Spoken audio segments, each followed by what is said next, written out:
Hello नमस्ते सलाम। स्वागत है आपका आपके अपने चैनल मुस्कान सिंह रवि पे। ओह कितनी गर्मी। सुनीता अपने घर में प्रवेश करती है। बैंक का काम निपटाना था जो जाना पड़ा, वरना इतनी गर्मी में नेवर, कहती हुई सोफे पर कुछ समय के लिए आंखें बंद कर पड़ी रही। छड़ी की विश्राम कर वह जैसे ही पानी की बाटल लेकर पीने को हुई, उसकी नज़र डाइनिंग टेबल पर रखे पतीले पर पड़ी जिसमें छाछ रखी थी। बस पारा गर्म हो गया। पति को कहकर गई थी कि बैंक जा रही हूँ, आप नाश्ता कर छाछ फ्रिज में रख देना, किंतु पतीला जस का तस वहीं रखा था। पति पर गुस्से से फुहार, आपको मैं कहकर गई थी कि छाछ फ्रिज में रख देना, गर्मी का दिन है, खट्टी हो जाएगी। उसकी झुंझलाहट चालू थी कि एक काम नहीं होता। उसके पति रमेश 70 पार करने वाले हैं। बुढ़ापे की बहार उस पर पत्नी के गुस्से की फुहार कुछ उग्र होते हुए शयन कक्ष से बाहर आकर हर वक्त किटकिट, अगर छाछ बाहर पड़ी रह गई तो कौन सा गुनाह हो गया, जब देखो तब मेरी कमजोरियां गिनाने में लगी रहती हो।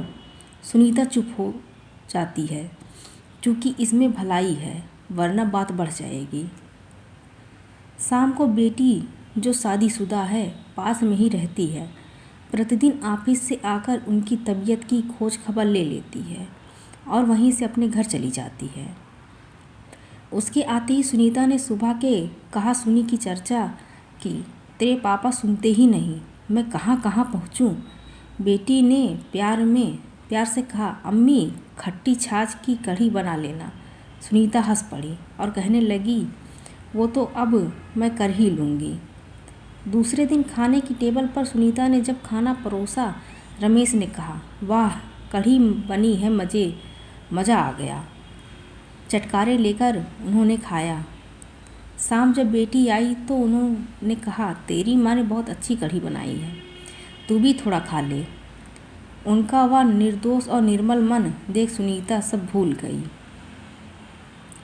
रात सोते वक्त सुनीता के पैर में दर्द होने लगा। वह दर्द से कराह रही थी।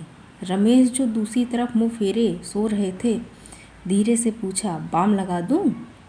दर्द ज़्यादा हो रहा है, सेक करने के लिए गर्म पानी कर दूं क्या?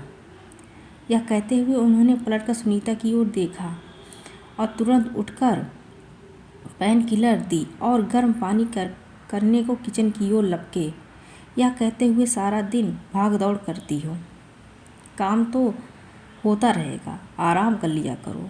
हाथ में गर्म पानी की थैली लेते हुए कहा, मुझसे अब बाहर का काम होता नहीं है, सारा काम तुम्हें ही करना पड़ता है, घर बाहर दोनों तरफ तुम्हें ही देखना पड़ता है। मुझे बहुत दुख होता है, क्या करूं। देर रात तक वे सुनीता की बगल में ही बैठे रहे और उसका दर्द कम करने की चेष्टा करते रहे। उसके दर्द से रमेश को असहनीय पीड़ा हो रही थी। आखिर जीवन संगिनी जो है। सुनीता यह सब देख सोचने लगी, मैं भी क्या करूं। बेचारे, एक समय था जब उनके मुंह से निकला नहीं कि मैं वो बनाकर खिलाती थी, और आज कितने दिन बाद कढ़ी बनाई, और वह भी कैसे। वह हंस पड़ी। न जाने और भी खट्टी मीठी प्यार भरी तकरार को याद करते हुए वह निद्रा देवी के आगोश में कब समा गई पता ही न चला। प्रातः जब उठी, गरम गरम चाय लिए रमेश खड़े थे। उन्होंने कहा, मुंह धो लो, दोनों चाय पीते हैं। निस्वार्थ भाव के साथ दोनों ने सारी गलतियों को गले लगाते हुए हंसते हुए कहते हैं कि ये हमारा कसूर नहीं है, अपने बुढ़ापे का है जो हमें निकम्मा बनाने पर तुला है। दिन पर दिन हम पर हावी होता जा रहा है। बुढ़ापे को हमने बहुत ही प्रेम से अपनाया, किंतु यह बुढ़ापा अपनी हरकत से बाज नहीं आता। आए दिन कोई ना कोई नए फसाने खड़े कर देता है।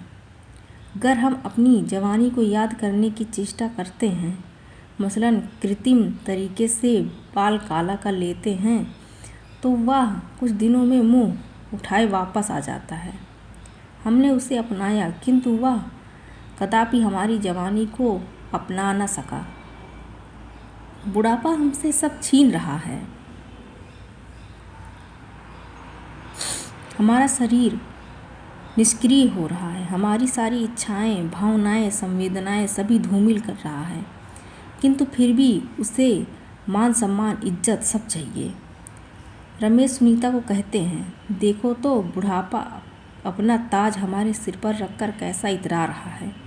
मेरा बस चले तो इस बुढ़ापे की तो ऐसी तैसी। सुनीता ने रमेश से कहा, क्या बात लेकर बैठ गए? अब तो यह बुढ़ापा जोक बनकर हमारे शरीर से चिपक गया है। अब तो यह जब तक शरीर रूपी चक्की में कांटे हैं, हमारी छाती में मूंग दलते रहेगा। यह सुनकर रमेश खिलखिलाकर हंसने लगे और सुनीता भी हंस पड़ी। आखिर उन्होंने बुढ़ापे को अपने पर हावी जो न होने दिया, वरना यह बुढ़ापा तो द्वंद्व ही करा देता। सुनने के लिए धन्यवाद।